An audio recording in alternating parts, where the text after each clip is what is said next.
সংস্কারের তো আরেকটি বিষয় আছে।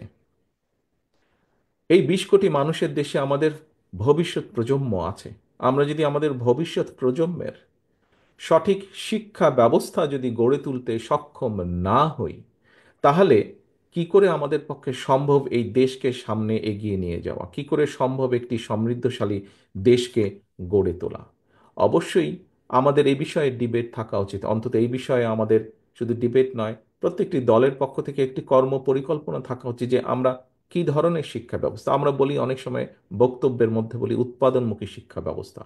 ফাইন, যদি উৎপাদনমুখী শিক্ষা ব্যবস্থা হয়ে থাকে তাহলে সেটি কি, আর একটু ডিটেইল আমাদেরকে করা উচিত। বিভিন্ন দলের উচিত হবে এটি একটি সংস্কার অবশ্যই, যে শিক্ষা ব্যবস্থাকে ঢেলে সাজানো বা শিক্ষা ব্যবস্থাকে আমরা কিভাবে দেখতে চাই। আমি আরেকটি সংস্কারের কথা বলতে চাই, প্রিয় সহকর্মীবৃন্দ বা প্রিয় আমন্ত্রিত অতিথিবৃন্দ। সেটি হচ্ছে, আহ, প্রথমেই আমি বলেছি উৎপাদন বৃদ্ধি করা প্রয়োজন। উৎপাদন বৃদ্ধি করতে হলে মূলত যদি আমরা দেখি উৎপাদনকে, তাহলে অবশ্যই আমাদেরকে কৃষির উৎপাদন বৃদ্ধি করতে হবে। ২০ কোটি মানুষকে যখন আপনার খাদ্য সংস্থান যদি করতে হয়, ২০ কোটি মানুষের খাদ্য সংস্থান, যেটি খাদ্য পণ্য দ্রব্য মূল্য সব কিছুকে যদি, দ্রব্যকে যদি সহনশীলতার মধ্যে রাখতে হয়, সাপ্লাই যদি রাখতে হয়, তাহলে অবশ্যই আমাদের কৃষির উৎপাদন বৃদ্ধি করতে হবে। কৃষির উৎপাদন কিভাবে আমরা বৃদ্ধি করব? শহীদ রাষ্ট্রপতি জিয়াউর রহমান শুধুমাত্র খাল খননের মাধ্যমে কৃষককে অনেক কয়েকটি কাজ করেছিলেন, কিন্তু খাল খননের মাধ্যমে যেই জমিতে এক ফসলই হতো সেখানে দুটি ফসল হয়েছে, সঠিক সময়ে পানি সরবরাহ করার মাধ্যমে। যে জমিতে দুটি ফসল হতো সেখানে তিনটি হয়েছে। খাল খননের মাধ্যমে বন্যাকে নিয়ন্ত্রণ করা সম্ভব হয়েছে। বন্যাকে নিয়ন্ত্রণ করার মাধ্যমে দেশে যেটি হয়েছে, কৃষক প্রতি বছর ক্ষতিগ্রস্ত হয়নি, ফলে ধীরে ধীরে কৃষকের অর্থনৈতিক মেরুদণ্ড মজবুত হয়েছে।